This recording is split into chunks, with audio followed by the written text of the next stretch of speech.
Okay, we're ready. So thanks everybody for coming along tonight. My name's George and I work for Gazzelli Art House, and as part of our exhibition programme we have a sort of educational element. So we do talks and studio visits and things like that. And we hope to sort of shed a little bit of light on certain subjects and to discuss and learn about certain things that perhaps are addressed in these, what the artists are kind of doing in the show. And so tonight we are responding to our exhibition, which is a group show of artists from California who were kind of like making work in the 60s. And these artists became known as California Minimalists, or the Light and Space movement. Tonight we're going to be talking very briefly about the historical sort of context of this movement, but we're also going to expand on some of the ideas that the artists were interested in with their practice. We're very grateful, pleased, thankful to be joined by two wonderful participants in this discussion. So I'd like to thank Bronac Ferran, who is a writer, a curator, the former Director of Interdisciplinary Arts at the Arts Council England, and Senior Lecturer at the Royal College of Art, amongst many other things, and Paul O'Kane, who is an artist, writer and lecturer who's published in Third Text, Art Monthly and numerous other publications. I've written down here, his practice utilises a history of image technologies to explore our relationship to time and light. So so thank both of you for coming in today. We really appreciate it. So what I want to talk about first is just give you a very brief overview of the context with which these artists were making work in the 60s. The 60s were a defining time for minimalism in America, and we're all probably more familiar with artists like Carl Andre, Donald Judd, Dan Flavin and their contemporaries, mainly based on the East Coast of the States in New York. But at the same time that was happening, there was a group of artists who were also working within the sort of visual language of minimalism, but on the West Coast. And their sort of version of minimalism became more about light and space and using different sort of materials, interested in utilising synthetic materials like urethane, resin and plastic. So there's a sort of offshoot group of minimalists on the West Coast that were making work that was actually quite different to East Coast minimalism. And that's a very sort of brief synopsis of this exhibition. I read a very interesting quote today about the Light and Space movement, which was about material. So I want to start off talking a little bit about material for this conversation. Let me just read you this quote because it's really interesting. So the Light and Space movement arose during the Cold War's space race. These works are characteristic of this iconic period in their enthusiastic embrace of the new materials being developed as part of an aerospace program, but also in their escapist quality. So I wanted to talk about material, and Brona, I'd like to talk to you about your experience of, you were talking to me earlier about this residency with NASA. Yeah, so maybe just to sketch in a bit of background about what I tend to do now as an independent writer and curator, and I become very interested in the period during the 60s, which in a way was a precursor to contemporary artists working with technology who I encountered when they were emerging really in the Arts Council. So during the 90s we started getting artists coming through using digital technology. Nobody really understood what they were doing, so they often came to the department that I was working in, which various names, kept changing the name to keep up with what was happening. So we used to try and sort of frame it and contextualize by saying that this stuff has a history, that you might think that this is new and unclassifiable, but actually there were people like Gustav Metzger working in the 1960s and the late 1950s, who in a way is a grandfather of a lot of what's going on now, process-based, taking things apart. taking a critical approach to technology. So not so much, appropriating it and saying, we can enhance this industry, but actually getting a little bit involved with it to the extent that they knew enough about it to make something artistic out of it, and maybe ask questions about what was happening. And the more I then got involved in that, the more fascinated I became. And since I left the Arts Council, I have been working with some of those artists. I've written about their stuff, and I've worked really closely with people like Lillian Lynn, who's very much alive and working, and was in Frieze Masters this year. She started working in 1959 and started working with acrylics in the early 60s, which she knocked on doors in New York and said, can I try some of this? Got engaged with then new materials. And I think through that sort of artist-led experimentation, certain kinds of works then were made in the 60s. And I can see how they're now becoming more and more recognised. And I suppose the artists that I've been more involved with are less the purely contemplative and the perfectly formed. Although I noticed that Lorraine Valentine actually did get involved with, I don't know if it was Bell Labs, but certainly with some industrial labs, which is certainly what the artists that I've been looking at did. And materiality was always at the heart of it. And because we're just getting access to this stuff and trying to do something with it, and because we're now in a period where people are, their hot media is too much, and we're trying to return to something slightly more haptic and tactile and contemplative, and the rise of mindfulness and all that sort of stuff. The material is once again right in the foreground. And you're getting this hybrid now between what was sort of the dematerialization with technology and the rematerialization with an enhanced interest in craft and artifact and making. So that again is why I think those works in the 60s increasingly speak not even to people who might be actually to a younger generation as well. I know a lot of people in their late teens, early 20s, just fascinated by when they see concrete poems from the 60s or whatever. They're just really fascinated by it. And it's not sentiment and nostalgia. I think it's a genuine appreciation of an aesthetic that was before its time. Yeah, right. Yeah. And so, Paul, we were discussing this a bit earlier as well, about the difference between the kinds of materials that were part of the East Coast minimalism and the sort of West Coast thing. Can you shed a little bit more light on what kinds of things people were making minimalist sculpture from in the 60s on the East Coast? There's the sort of Carl Andres and Donald Judds of that minimalist movement, and why that would have been different to what was happening on the West, perhaps. Well, I think that, to me, what strikes me about what I see here in the exhibition, and I don't know very much about the West Coast minimalists really, but I'm sort of learning about it by these comparisons. But I suppose what struck me from what I saw was, how different the West Coast minimalists were, that the East Coast minimalists, it seems to me the East Coast minimalists today are quite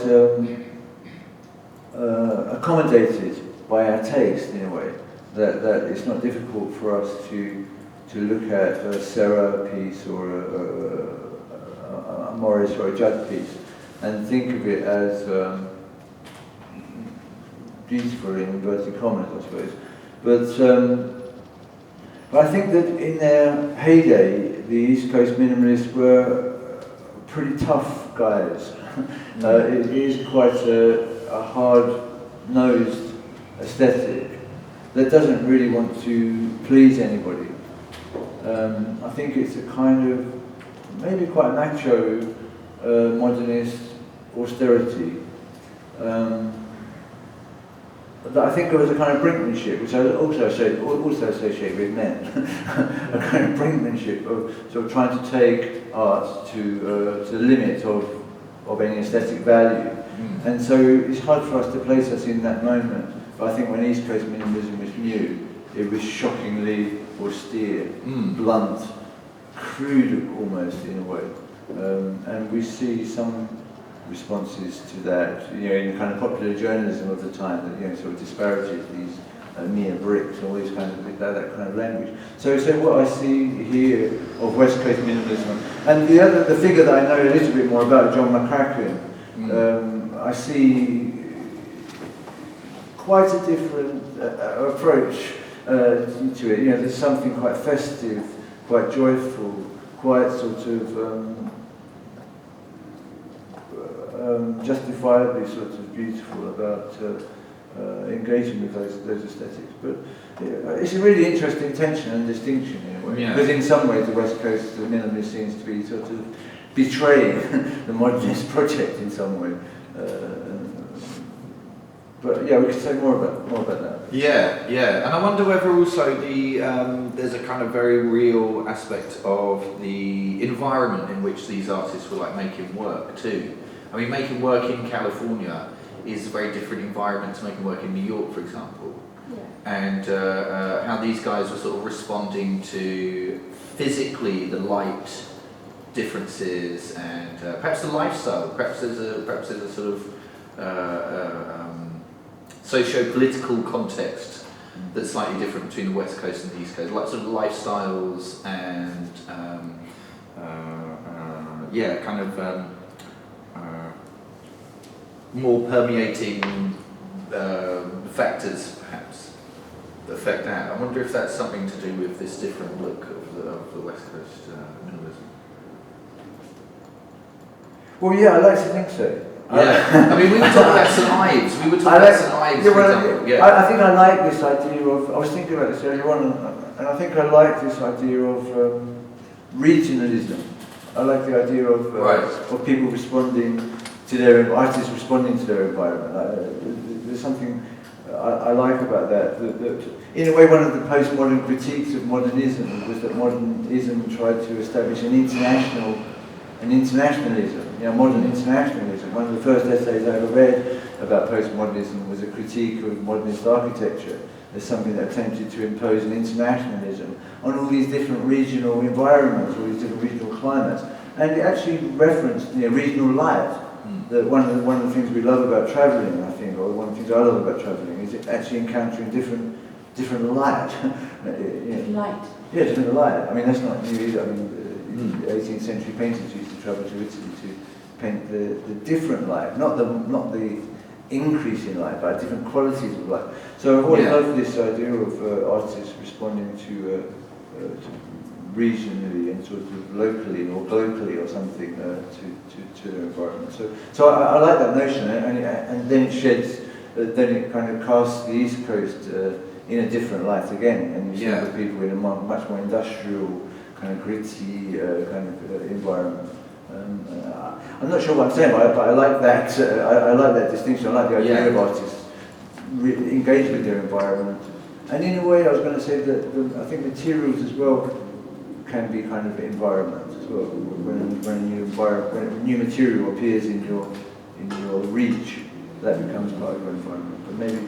Well, I think environment, as you say, is not just landscape. That we obviously always, some sense, have that in our heads when you think of it. One of the other artists that I've been researching, whose archive I've had access to, and who I showed in Cambridge earlier this year, is a man called Frank J. Molina. And he had such an interesting life because he actually created some of the very first rockets before the Second World War. He was responsible for creating rockets. And he was a young student in Pasadena, and they were just very brilliant. And they set up a company that then became the Jet Propulsion Lab. He had been born in Czechoslovakia and decided to leave the United States just after the Second World War. Sort of politically wanted to get out. And went and lived in Paris for the rest of his life, became a painter, one of the first kinetic artists. So he sort of was both a space scientist and a kinetic artist. And you could see, the rest of his life. He worked for UNESCO and still stayed very involved with space. And I did this show in Cambridge earlier this year called Graphic Constellations, Visual Poetry and the Properties of Space. And I was looking back at an exhibition in Cambridge in 1964. That Frank Molina had been in, and it was called the First International Exhibition of Concrete, Kinetic and Phonetic Poetry. Okay. So there were 4 Cambridge-based people, Mike Weaver, Stephen Bann, you probably all know, Reg Gadney, who was the kinetic art expert, and a man called Philip Stedman, who became an architect. So they organised this event in Cambridge, about 100 works sent from all over the world, just for a week in Cambridge College. So I decided to do a kind of a revisiting. Well, I took out this aspect of design and space, because the more I looked into some of the, the stories behind it, I realised a lot of the artists of that time, particularly in concrete poetry and in kinetic poetry, what they called it was actually kinetic art, were actually referencing space, because you had this utopian moment before people actually landed on the moon.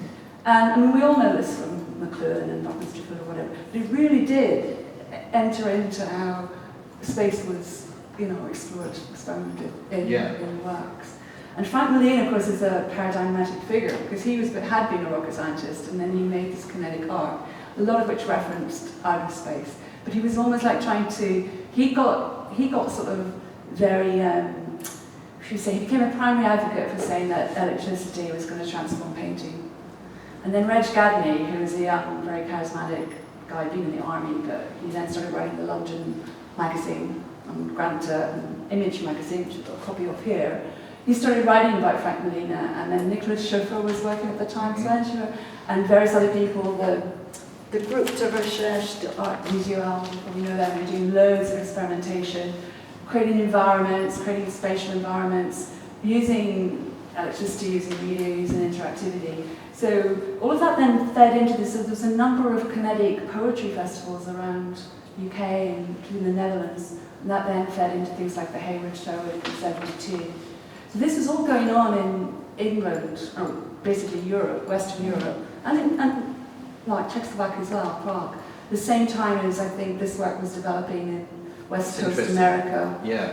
I mean, I don't know if there was any direct connection. When I saw Devane Valentine's work this year at Frieze, I thought, gosh, that looks to me like exactly like kinetic artworks that I've been, except it doesn't have, the mechanism's not revealed. Yeah. It's embedded within his exploration. He did all his experimentation and technology in the process of developing the best material, or accessing this material, rather than saying, I want to show this process and make it turn, show that, I guess, the time element is now embedded in the work rather than there to be played with or interacted with. So that's one of the differences, but there's definitely parallels going on. Yeah, so those guys were all making work around the same sort of time that these guys were. Absolutely. But in a very different sort of socio-political context. Well, in different geography. Yeah. Different geography. And then Frank Malina said things like, one of the things he said was that he thought the new landscapes of science and technology were going to provide the ultimate in abstract art. Right. So this kind of desire for abstraction was somehow there as well. I don't know how that connects to the minimalist aspect of it, but I think it's an important thing in terms of the lineage of modernism. What did this bring in relationship to abstraction? Yeah. May I say something? Yes. Maybe it's inappropriate. Depends what it is, I suppose. Say something inappropriate. There is something, if I can raise a point, people, myself of course, we cannot see anything of what you are talking about. Thank you. So you are... Turn my computer on. No, it's okay, because in the sense, of course, I know what you are talking about. Yeah. But it may be that many people, I'm an old man, so but it may be that many people don't necessarily know. Yeah. You just said chauffeur. Schiffer, yeah. So how many people know chauffeur? I don't know. The light Space. machines, Yeah. like the space machine. Yeah. We are discussing Paris, French art, the 50s. Yeah. Okay. So I think here we are mixing things in some way, and sometimes people, if people cannot see what we are talking about, I think that optical or kinetic art was about perception or psychological perception. It was not necessarily about space, it was much more about light and movement. The movement could have been mechanic, as in the case of Schoeffer or Grazia Varisco in Milan. It could have been, for example, a perceived movement, as in the case of Vasarely. So it was about perceived movement, illusion in some cases. When it comes to minimalism, which unfortunately has become a lazy intellectual way of defining arts with artists that we know even refused the definition of minimalism as such. Everybody know, you are critics, are you? And you know that minimalism was not accepted by many of the artists defined as such. Another definition, which much more take into context what we are discussing, so forms into spaces, and is probably much more appropriate for the East Coast movement, was primary structures, as you probably remember. That was much larger, much more inclusive, and was never refused by anybody. I just wanted to say this. I'd just kind of like to respond to you a little bit, because you might think that space wasn't an issue, but actually, you know, the book that we're hoping to hear from Linda is actually is Light and Space is the name of the of this movement. So space is a very important part of it. It wasn't only light. So space obviously can be interpreted in a number of different ways, and certainly the context of spatial exploration at the time was influencing everyone, whether they worked with kinetic work or not.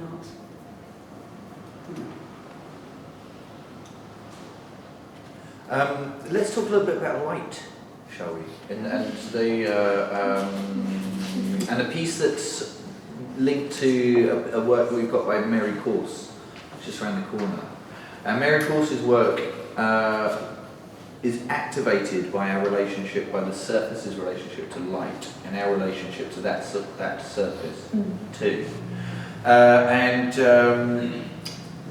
That is an element of the California minimalist.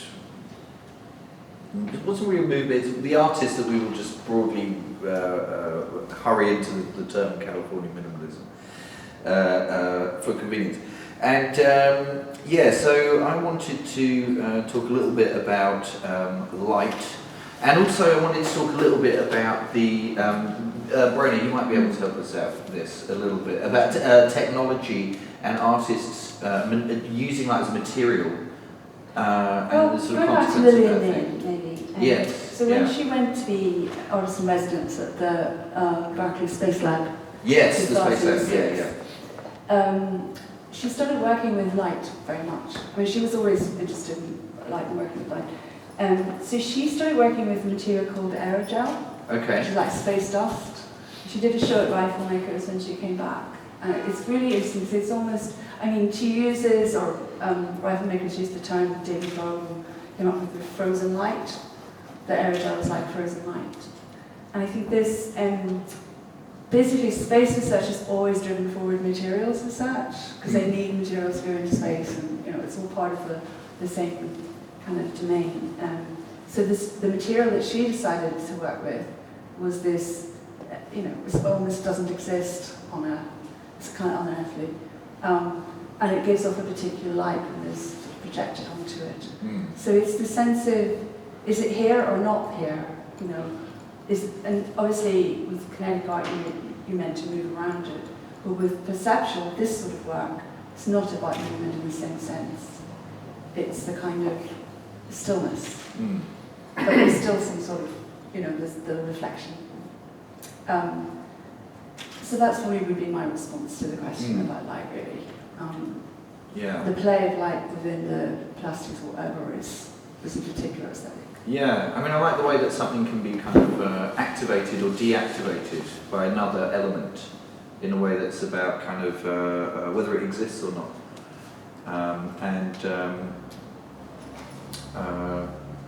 I guess that sort of linked with your physical relationship towards this object, I guess, and how we perceive that object too. Is there a sort of let's move slightly away from California and go into what was happening in Europe with artists that were adopting technological advances that were linked with light and their work and their sculpture. Can you shed any light into that scene? So sort of European, what was happening in Europe in terms of people's relationships there? And also, was it about? Are we talking about optimism here? Are we talking about a kind of optimistic vision of the future, where technology and science and design and light are going to create a sort of better world?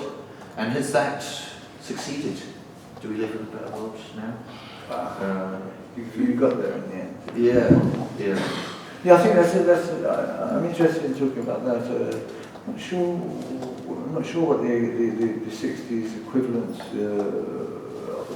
of light use are the best examples of that. But I was interested in this idea of the kinetic, the sort of explicitly technological, the link to optimism, the kind of post-war American condition, a Cold War atmosphere, but a sense of, nevertheless, a sense of boom and optimism and growth, etc. Artists speaking through technology. I suppose what interested me about it was that, going back to the East-West comparison, that the East Coast minimalism doesn't seem to have that sense of optimism or space race about it. It seems incredibly inert to me, and I think that's an interesting comparison. But also, I think the thing that keeps coming to mind is my own generation of my students' generation, and the way that they come to these things. You know, the idea of the future, the idea of optimism, the idea of technology. For my students' generation, these things are all sort of heavily ironicized to one extent, but also they're all part of the archive. I think that for my students, the futurity is in the archive. The kinetic is in the archive. All these things are there to sort of play with. And they've sort of lost their temporality. They've lost their place in history in a way. They're just there to play with, to move across in a way. Everything becomes subjected to the newest technology. You sort of find everything through your smartphone or through your scanner. You kind of revive the past all the time. I was kind of interested in that I suppose in a way when you talked about West Coast minimalism having some kind of futurity, optimism, a relationship to the space race, to me all these things sound like old sci-fi movies or something. Yeah, right. Do you see what I mean? It sort of sounds of a time, it sounds of its time. Sort of, in a way that's sort of slightly dated and... the values and enthusiasms that are sort of failures as well in a way. There's something of disappointment about those projects, these boys and their rockets, etc.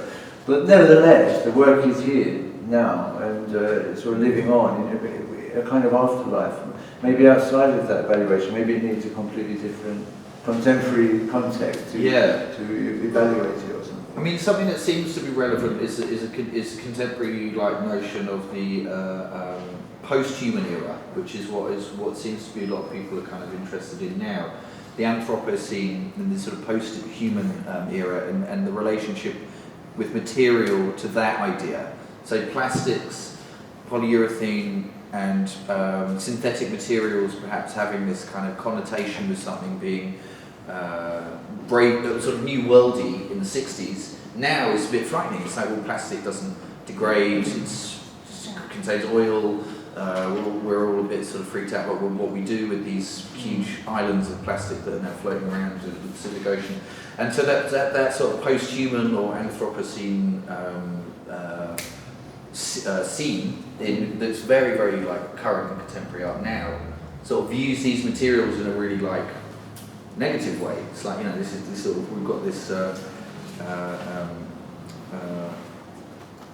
what's the word, legacy that another generation has to clean up almost. It's like we have to dispose of this material, and it's Sort of, but I guess what I've been picking up on is, I saw doing Valentine's work for the first time this year in Frieze, and I gather that a piece was sold for over $1 million or whatever. Having not really had much attention on the market till around, I don't know, 7 years ago or something like that. And, there's this show here, and then there's another show that's related to this in White Cube and Bermondsey. There's clearly a growing art market for this work. And the way I'd like to throw that back, why do you think that is? What is it that has made this work now either desirable or certainly the reputation of it is building? What would be the reason for that? What's in the air with anything like that? Good question. I mean, I don't know. It's very difficult to give a specific answer to that, I think. I mean, I think there's a sort of perfect storm of institutions sort of cataloguing and archiving this movement. Also, perhaps it's to do with like collectors and the power of like certain influential collectors' collections as well, what they're sort of buying, what they're investing into, maybe. I mean, I don't know, but it's definitely something that's happening for sure. I mean, yeah, Devane Valentine's work several years ago had a sort of spike in a secondary market, sort of value or something.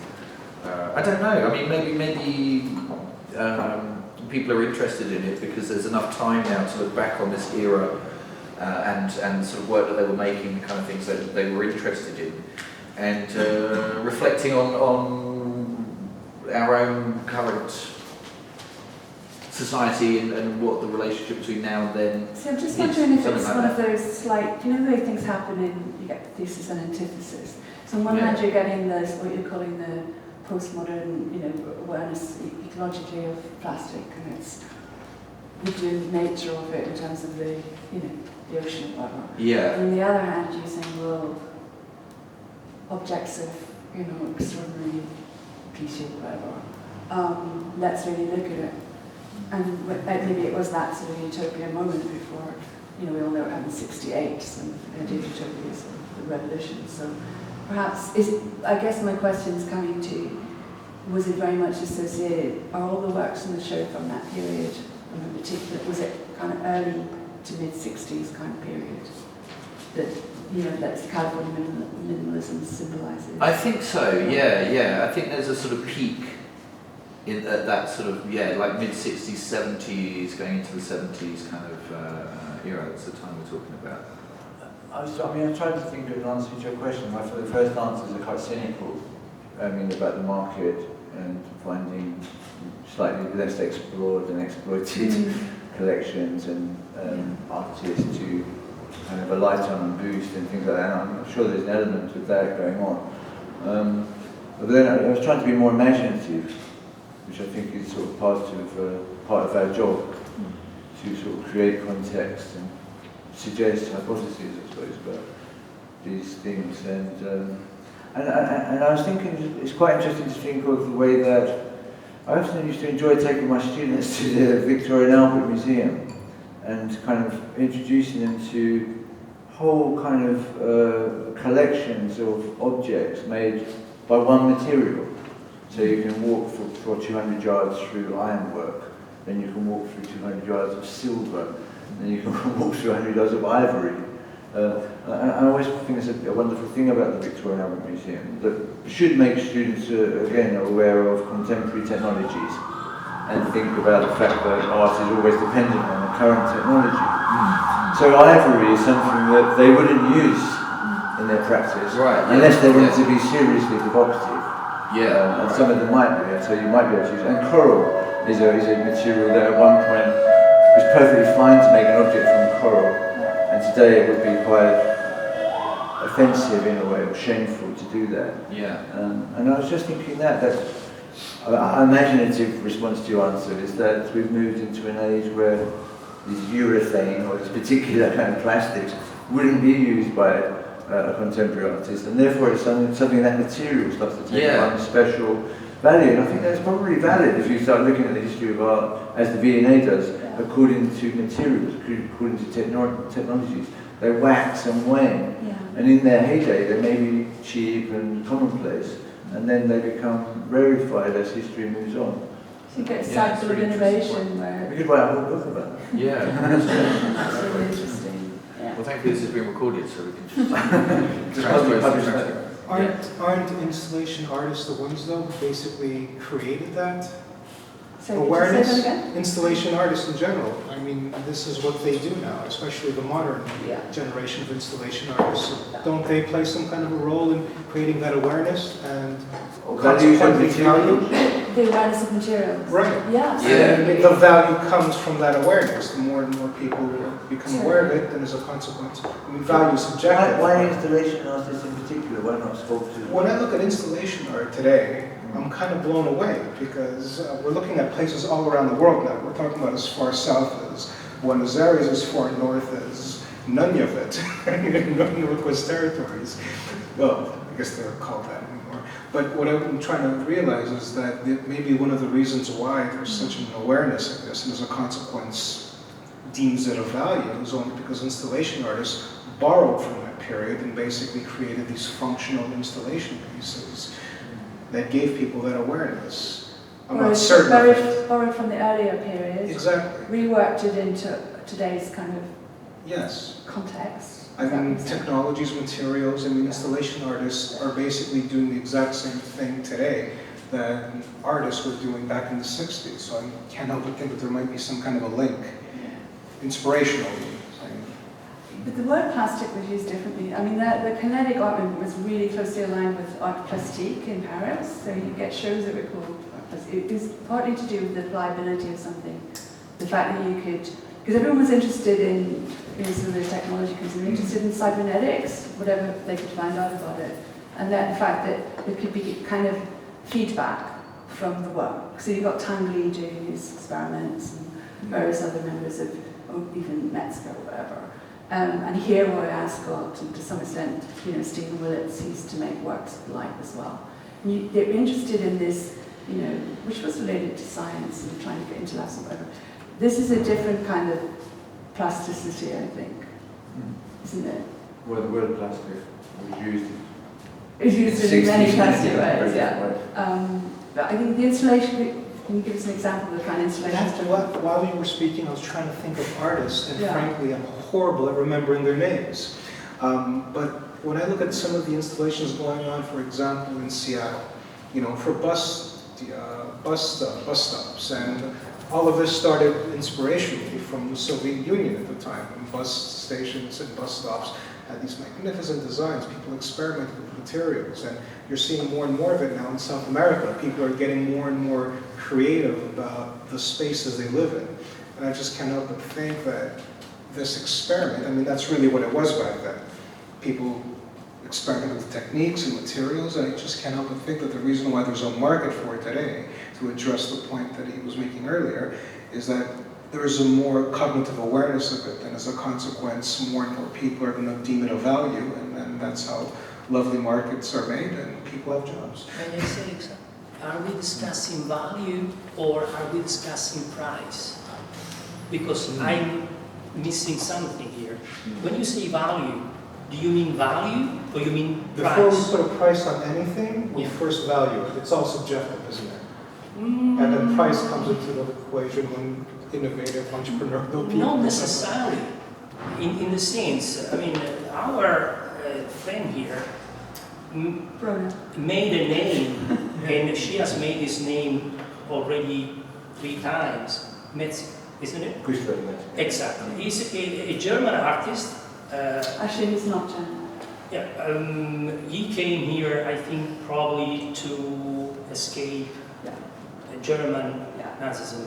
Okay, more or less at the same time when other artists came. According to some people, his work has no value. That's a subjective statement, though. Some people. No, and the fact is this, it's not subjective. He doesn't sell. He doesn't sell anything practically. Yeah. But then, for some people, like our friend here, and me myself, the value is there.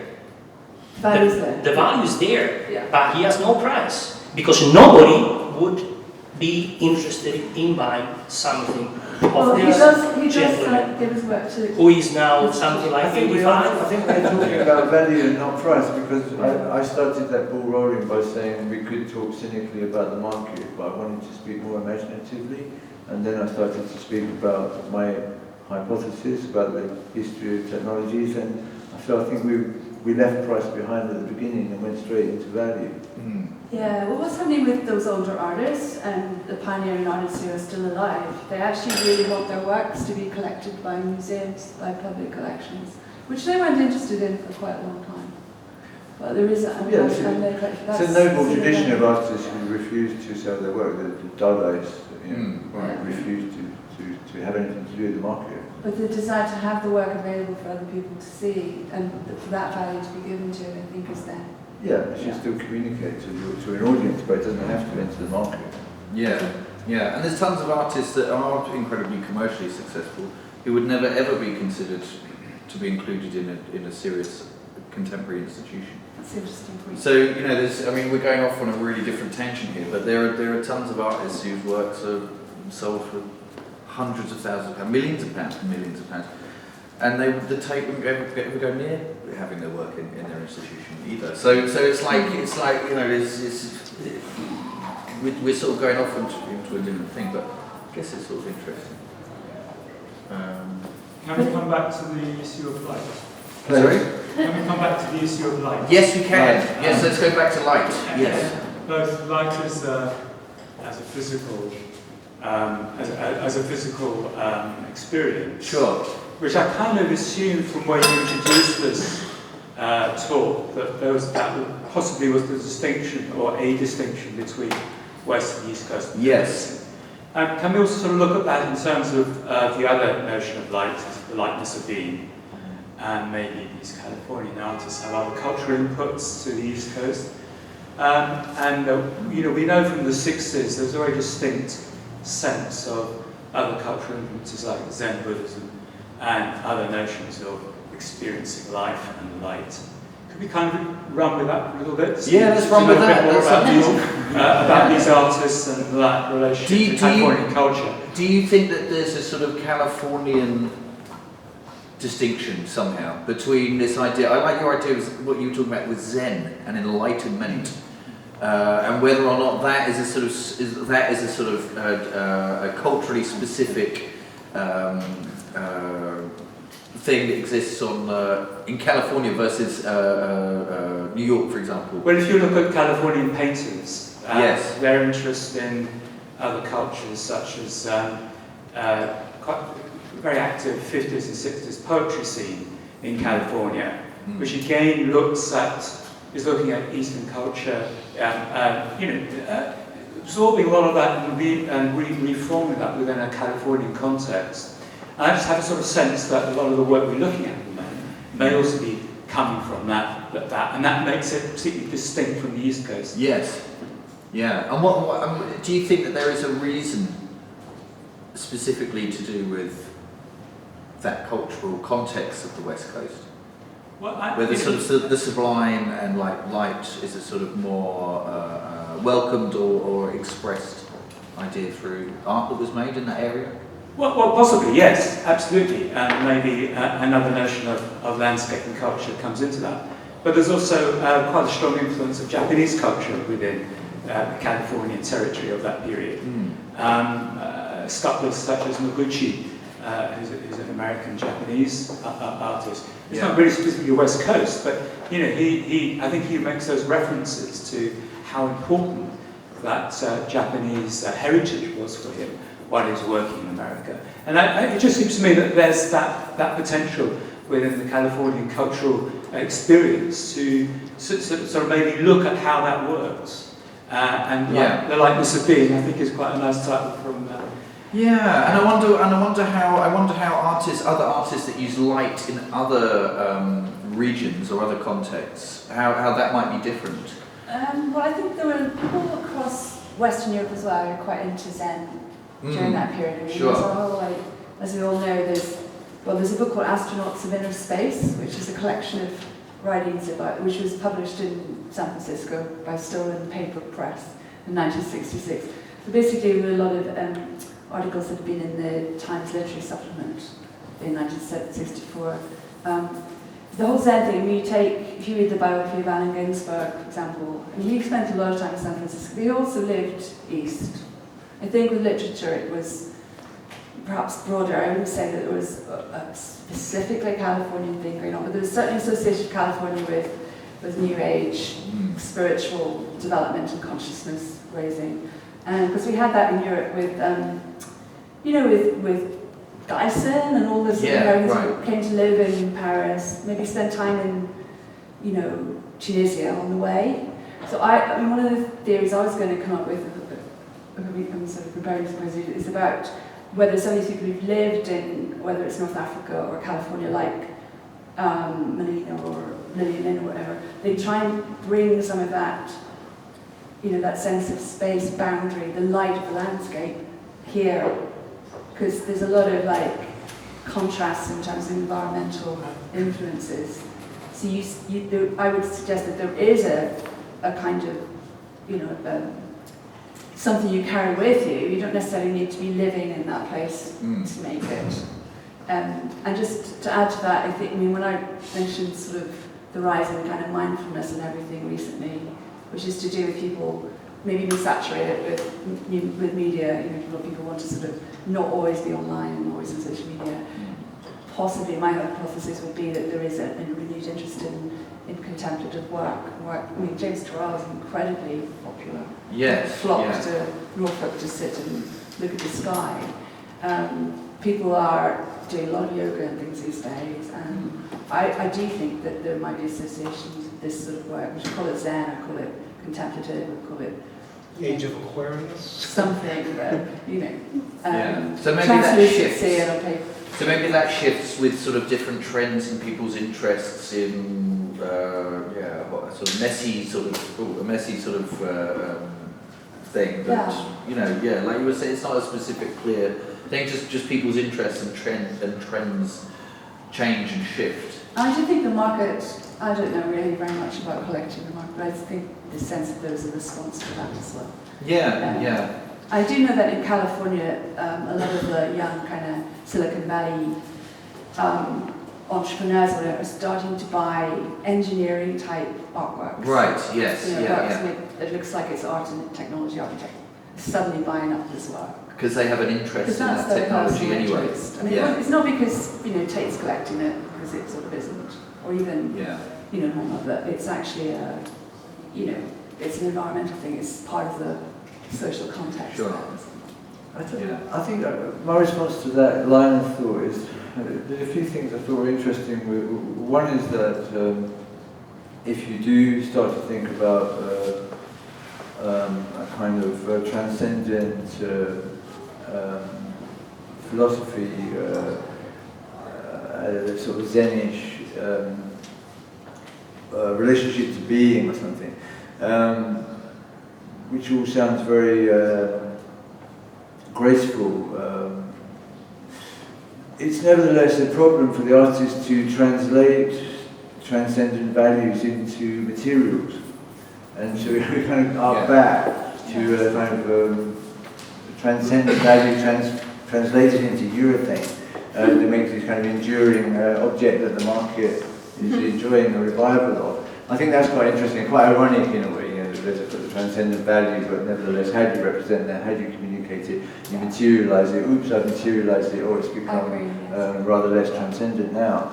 So I think that's quite interesting. I think that the East-West thing about the Asian philosophy, enthusiasm for Asian philosophy in America in the 60s. I don't know the statistics for it, but I always got the sense that the beats were interested in going from east to west and west to east and moving back and forward.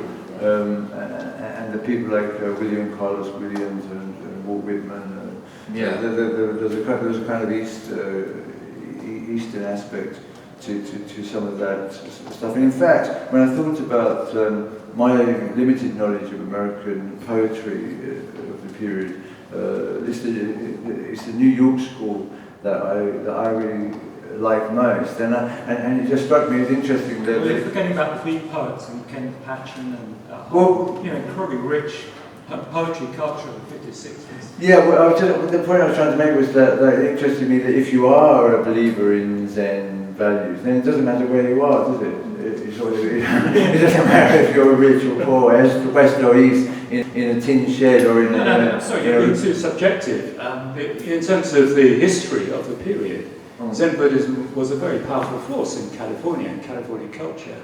Yeah, well, I said the artists that we're talking about. Yeah, I said I wasn't knowledgeable about the statistical difference or how it's kind of geographically spread across the country, but I was just interested in the point that that transcendent values are materialized in maybe rather less transcendent materials, and B, that it seems to me what's interesting about Zen as a form of Buddhism, that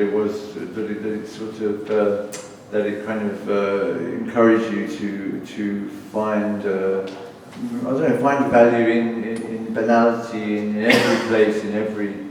Do you see what I mean? So it struck me that it wasn't really appropriate to localize it in that way. But maybe I'm just being mischievous. It does remind us though about the paring away nature of minimalism and the emptying out, the narrowing down, and the distilling. Yeah, but then that wasn't confusing happening modernism. Then you're mixing modernism up with Zen Buddhism, and is that, I mean, you've got a Bauhaus legacy mixing with a D.T. Suzuki or something. I mean, that's possibly true, but it's quite hard to unpack. No, I wouldn't do that. Do you think that though that the nature of minimalism that wasn't Californian minimalism has got anything in common with what you would say would be Californian minimalism from observation? Anything in common? Yeah. Geometry. Right. Full stop. Can I bring up something else about that? Yes. If, something like Carl Laundry has indicated that maybe the nature of material, such as the brick or the slab of steel, is not really the point to his work. What about these guys, the artists that we're looking at the West Coast? What's their conceptual framework? I mean, I'm looking at them and I'm thinking, the beauty of light, the beauty of materials actually is not the point. I suspect that there's something else going on here, which I'd love to know more about. And I'm curious to know what the conceptual framework of this whole group of artists, if they are a movement, is. I think it's better for Brona to answer that with her better knowledge of the movement. But it just struck me that you don't have to look for more, do you? I mean, going back to this kind of, if these artists are quite Zenish, etc., then why would they necessarily strive, need a kind of complex aesthetic or a complex conceptual framework? Maybe they could justify their work on quite simple principles. Well, I don't think Zen Buddhism is a simple, in quotes, cultural thing. Is it? I was thinking about I don't think Buddhism is either. I was thinking about the idea of an empty mind. Or something like that. No, I think you're being very facile about what Zen Buddhism might be. And certainly, I thought I'd reached the artists involved with minimalism wouldn't sort of, I don't think, go with that one either. Well, maybe Bronac can answer. Can I just clarify something? I wasn't invited as the expert. I was going to be the counterpoint, the one who knew a bit about what was going on in kinetic art in Europe at the time. Sorry. But I've been trying to read a bit. I mean, I like your question because I've been trying to get to grips with what was the conceptual, and because there've been these two books, both referencing space and light and space. I've been trying to make the connections in my own mind with the conceptual approach to that here in Europe, which I'm not going about. But I mean, from what I've read, and again, I'm just commenting on what I've is it about. The woman who actually wrote the main book isn't here. I think she was meant to be here, so she's not here. It's not spiritual in this sort of transcendental sense, if that's a sense at all. It was something to do with the atmosphere of Los Angeles in particular, Southern California, Yeah. the lifestyle, And the sort of presence of the objects. look at Hockney. I mean, it's this sort of. like- Yeah, and a response to the environment. I mean, Yeah. that's a really sort of that's a really pertinent point. So, can I add something? Somebody says that we shouldn't trust the artists when they say something about their work. Also to respond to this gentleman. Yeah. And there are many declarations from so-called minimalists artists, especially in the United States, both East and West Coast, against the so-called theory of interpretation, which was about precisely this necessity, if I can say, this compulsion of finding a meaning. And there is a famous little phrase or a statement by Frank Stella, which has become, I think, internationally famous, which is, what you see is what you get. This is what Frank Stella said. Yeah, and I think that's actually a very pertinent point, because a lot of my understanding of this movement, the artist's sort of motivations, is about creating objects that have a presence and responding to physical environments that they're kind of working in, including the smog of Los Angeles, for example, which creates very different sort of light in LA that's very different to West Coast. That's a physical thing. I think that there is something also that something we haven't mentioned was that in those 30 years in the United States there was a fundamental split between two major situations which came up. And one got the prize, let's say, the other one got the value. To go back to what we were discussing before, the pop art, and what we call today minimalism, that in those years was sometimes called the primary structures. Okay, as you know, everybody knows, pop became extremely famous and extremely prize-worthy immediately. The minimalists, who mainly concentrated around Ileana Sonnabend, ex-wife of Castelli, precisely, they didn't get very much money. I remember Sol Lewitt at the end of the 70s, he came to live in Italy and you could afford to buy something. Now, of course, it's impossible. No? So there was this precise criticism from people like Sol Lewitt and Carl Andre about all the meanings that people were finding into Warhol and Liechtenstein and so on. Somebody said to me, I remember, the pop art was freezing the avant-garde. What does it mean? Maybe we can discuss. The pop art was something that was useful for the renaissance of the corporations buying paintings that could be put on the wall.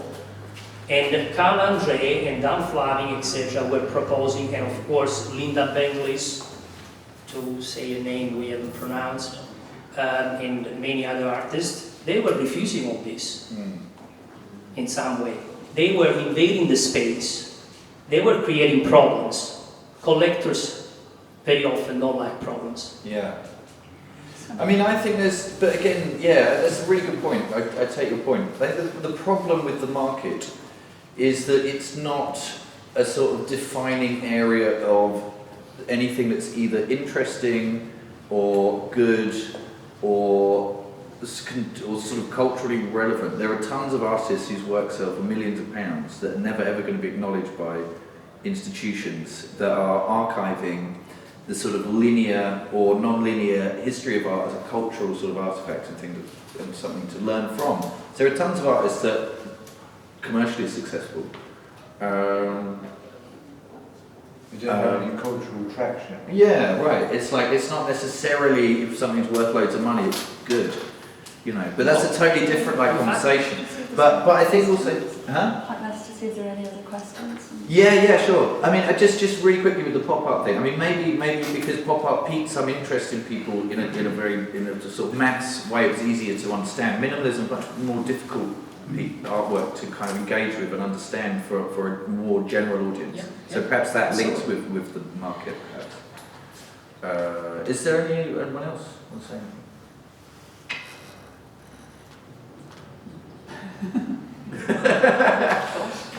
Okay, well look, thanks all for coming. Thank you to my guests, and we will have some drinks.